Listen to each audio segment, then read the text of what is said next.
예전부터 문제가 되던 중국의 도둑질이 이번 2022 베이징 올림픽에서도 문제가 되었습니다. 2022년 베이징 동계올림픽 개막식에 한복이 등장하면서 대한민국 국민들이 큰 분노를 느꼈습니다. 오늘은 이 내용에 대해 자세히 알아보도록 하겠습니다. 김치를 이어 한복까지 한국 문화인 것을 중국의 전통인 것처럼 세계가 보는 개막식에 내세웠기 때문입니다. 한국에 올라간 개막식 공연뿐 아니라 한국에는 방영되지 않은 영상에는 한복을 입은 사람들이 한옥처럼 보이는 공간에서 사물놀이를 하고 한국의 전통 상차림이 차려져 있는 곳에서 대가족이 노는 영상이 나옵니다. 누가 봐도 한국의 전통 옛집의 모습입니다. 이번처럼 문화를 빼앗으려는 중국의 행동은 처음이 아닙니다.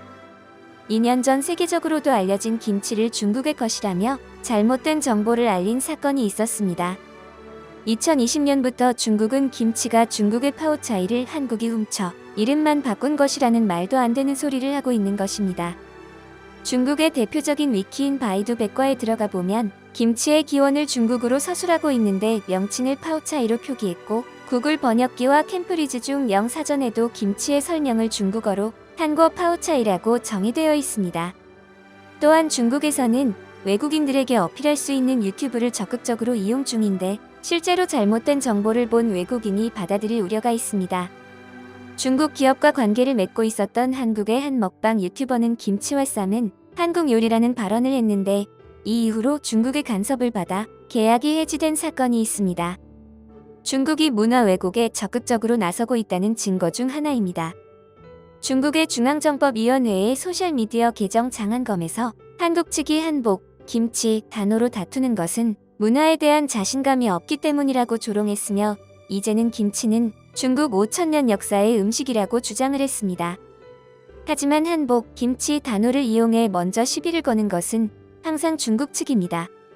중국의 동부공정은 보통 중국 대륙문화권에서 많이 쓰이지 않았으나 대륙문화에서 영향을 받거나 비슷하게 발전한 문화가 있으면 타국의 파생이나 유사 문화로 받아들이지 않고 중국의 고유 문화로 주장하는 억지스러운 태도를 보입니다.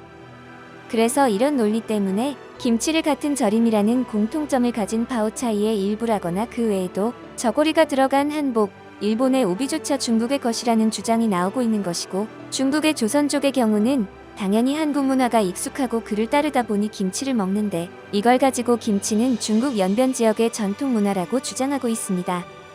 2020년 중국은 국제표준화기구의 승인을 받아 중국의 파오차이 제조 방식을 국제표준으로 삼았으며 중국에 수출되는 한국 김치의 이름조차 무조건 파오차이라고 표기해야만 수출이 가능해졌습니다. 김치와 파오차이는 담그는 방법이 아주 다른 개념인데도 중국 김치가 국제 김치 시장의 기준이 되었다며 중국인들의 조롱도 받아야 했습니다. 하지만 김치는 2001년 국제식품규격위원회에서 이미 세계 규격으로 채택되었으며 배추의 고춧가루, 마늘, 생강, 파, 무 등으로 만들어진 혼합 양념으로 버무려 발효시킨 제품이라고 정의되어 있고 반면 파오차이가 기재된 문서에는 이 문서는 김치에는 적용되지 않는다라고 명확하게 명시되어 있습니다. 대한민국 농림축산식품부는 대한민국의 김치는 중국의 파오차이와 관련이 없다고 다시 한번 선언하였습니다.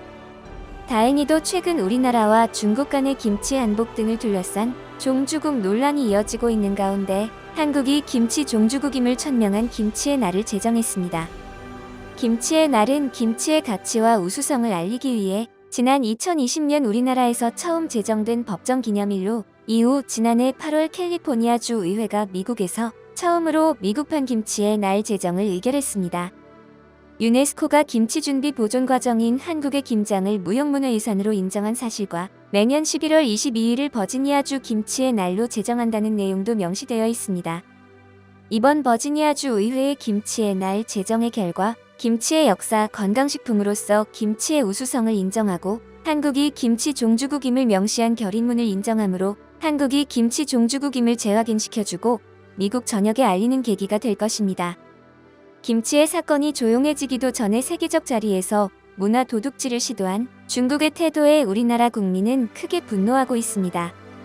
동계 베이징 올림픽 개회식에는 한복으로 보이는 복장을 입은 중국 사람의 등장으로 한국 내 반중 감정이 더 심해진 것입니다.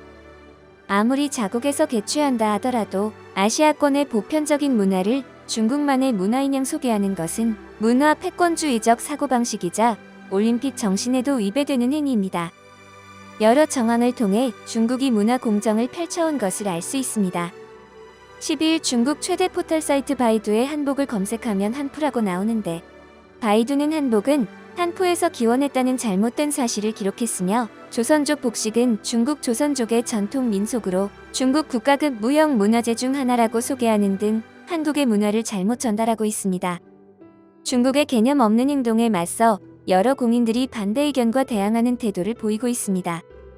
한 교수는 한복, 김치, 삼계탕, 윤동주 등 한국의 민족 소개를 바이두에서 계속 왜곡 중이라며 올바른 정보를 기록하라는 경고를 하며 한국 문화를 지키려는 노력을 하는 중이며, 크리스토퍼 델 코르소 주한 미국 대사는 자신의 트위터에 한국의 김치, K-팝, K-드라마와 한복에 대해 언급하며 한국의 문화를 지켜주려는 글을 올렸습니다.